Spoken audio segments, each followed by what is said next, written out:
منقول ہے کہ حضرت سیدنا حاتم اسم علیہ رحمہ آپ کثیر العیال شخص تھے اور آپ ایک دانے کے بھی مالک نہیں تھے۔ آپ کا کل سرمایہ، کل مال و دولت اللہ عز و جل پر توکل تھا۔ آپ اپنے مصاحبین کے ساتھ بیٹھ کر گفتگو فرما رہے تھے کہ اچانک حج کی باتیں ہونے لگی اور آپ کو بھی حج کا شوق جاگ اٹھا، اللہ کی محبت جاگ اٹھی۔ آپ اپنے گھر تشریف لائے اور اپنے گھر والوں سے حج کے لیے اجازت طلب کرنے لگے تو گھر والے کہنے لگے کہ حضرت گھر میں کھانے پینے کو کچھ نہیں اور آپ حج کی باتیں کر رہے ہیں، یہ کیوں کر مناسب ہے؟ آپ رحمت اللہ علیہ اپنے گھر والوں کو منوانے کی کوشش میں تھے تو اچانک آپ کی چھوٹی بیٹی تشریف لائی اور گھر والوں کو سمجھانے لگی کہ یہ شخص ہمیں رزق دینے والا نہیں ہے بلکہ رزق لینے والا ہے، ہمیں رزق دینے والی ذات تو اللہ کی ہے۔ اس چھوٹی سی بچی کی یہ باتیں سن کر سب گھر والے رضامند ہو گئے۔ آپ رحمت اللہ علیہ حج کے لیے روانہ ہونے والے قافلے کے ساتھ سفر پر روانہ ہوئے۔ ادھر گھر میں یہ عالم تھا کہ ایک دن گزر گیا لیکن کھانے کو کچھ نہ ملا۔ جب دوسرا دن آیا تو اس شہر کا جو امیر شخص تھا، جو اس شہر کا بادشاہ تھا، وہ جنگل میں شکار کرتے کرتے اپنے ساتھیوں سے الگ ہو گیا اور پیاس میں بہت ستایا ہوا تھا۔ وہ بادشاہ حضرت سیدنا حاتم اسم علیہ رحمہ کے گھر کے دروازے پر تشریف لایا اور دروازہ کھٹکھٹایا۔ اندر سے آواز آئی کہ کون ہے؟ آپ کہنے لگے کہ میں اس شہر کا بادشاہ ہوں، پیاسا ہوں، مجھے پانی پلائیے۔ آپ کے لیے گھر میں سے ایک شفاف پانی کا پیالہ لایا گیا جو آپ نے نوش کیا۔ اتنے میں آپ کے خدام، وزیر اور دیگر امراء بھی آ پہنچے۔ جب آپ نے اتنا میٹھا پانی پیا تو آپ بے حد متاثر ہوئے اور وزیر سے پوچھنے لگے کہ یہ کس کا گھر ہے؟ وزیر کہنے لگا کہ یہ یہاں کی مشہور شخصیت حضرت حاتم اسم کا گھر ہے۔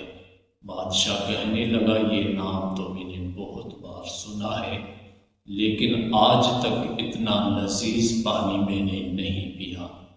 جب بادشاہ نے یہ بات کی تو وزیر کہنے لگا کہ بادشاہ سلامت، اس گھر کا مالک حضرت سیدنا حاتم اسم اپنے گھر والوں کو تنہا چھوڑ کر حج کے لیے روانہ ہو گئے ہیں اور میں نے تو سنا ہے کہ کل سے اس گھر میں کھانا نہیں پکا ہے، اس گھر والے کل سے بھوکے ہیں۔ جب بادشاہ نے یہ بات سنی تو اپنی کمر پر بندھی ہوئی قیمتی پیٹی کھولی اور وہ کھول کر گھر کے اندر چھوڑ دی اور اپنے ساتھیوں سے فرمایا کہ آپ بھی اگر مجھ سے محبت کرتے ہو تو اپنی اپنی بیٹیاں ان گھر والوں کو دے دو۔ جب تمام نے اپنی بیٹیاں اس گھر کے اندر چھوڑی، جب بادشاہ جا چکا تو وزیر نے باہر سے آواز دی کہ ایک گھر مالکو، ان بیٹیوں کو مت اٹھانا، میں ان بیٹیوں کے عوض آپ کے لیے جواہرات اور آپ کے کام آنے والی تمام اشیاء لا کر آپ کو دیتا ہوں۔ کچھ دیر گزری تو وزیر نے درہم و دینار اور کافی اشیاء لا کر گھر میں رکھ دی اور پیٹیاں اٹھا کر چلا گیا۔ یہ گھر والوں کے توکل اور یقین کی حالت تھی۔ ادھر حضرت سیدنا حاتم اسم جس قافلے کے ساتھ مکہ مکرمہ جا رہے تھے، اس قافلے کے امیر کو شدید تکلیف ہوئی، وہ بیمار ہو گئے اور لوگوں نے کافی کوشش کی لیکن کوئی حکیم نہیں ملا۔ تو امیر کہنے لگا کہ ہمارے قافلے میں اگر کوئی بزرگ ہے تو اسے لائیے۔ لوگ حضرت سیدنا حاتم اسم کو لے آئے۔ امیر نے حضرت حاتم اسم علیہ رحمہ کو اللہ کی حضور صحت یابی کے لیے دعا مانگنے کی عرض کی۔ حضرت سیدنا حاتم اسم نے اللہ کی حضور دعا مانگ کر جیسے ہی ہاتھ منہ پہ پھیرے تو اللہ نے اس امیر کو شفا عطا فرمائی۔ اس قافلے کے امیر نے اعلان کیا کہ حضرت سیدنا حاتم اسم کے تمام اخراجات، تمام خرچہ میرے ذمہ ہے اور میں اپنا یہ قیمتی اونٹ آپ کو تحفتاً پیش کر رہا ہوں۔ جب رات کا وقت ہوا تو حضرت حاتم اسم کو اپنے گھر والوں کی یاد آنے لگی، تو آپ کو اپنے گھر والوں کے لیے مطلع کیا گیا۔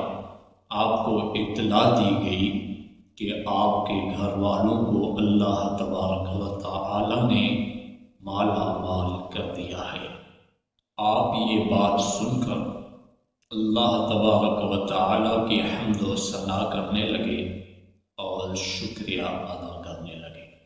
جب آپ رحمۃ اللہ علیہ حج سے فارغ ہو کر گھر تشریف لائے تو اپنی چھوٹی بیٹی کو گلے لگا کر رونے لگے اور فرمانے لگے کہ ایک قوم کے چھوٹے دوسری قوم کے بڑے ہوتے ہیں۔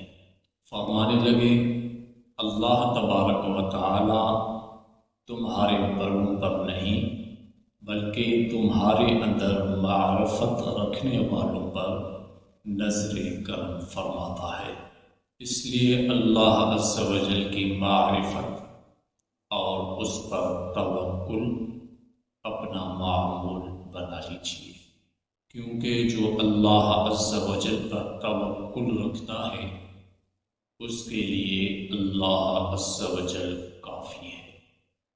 عقل مندوں کا کہنا ہے اگر بندہ یہ جان لے کہ اس کے مقدر میں جو رزق لکھا ہے وہی اسے ملے گا تو بندہ جلد سکون پا لے۔ اگر بندہ یہ جان لے کہ اس کے مقدر میں جو مصیبتیں اور تکلیفیں لکھی ہوئی ہیں وہ ان سے نہیں بچ سکے گا تو بندہ گھبراہٹ اور خوف کو چھوڑ دے۔ جو بندہ یہ جان لے کہ اللہ عز و جل بندوں سے بہت بڑھ کر اس پر مہربان ہے تو وہ اپنے رب کی رضا کا پختہ ارادہ کر لے اور اس کے مصائب و تکالیف اور اس کے تمام زندگی کے لیے اللہ عز و جل کافی ہو جاتا ہے۔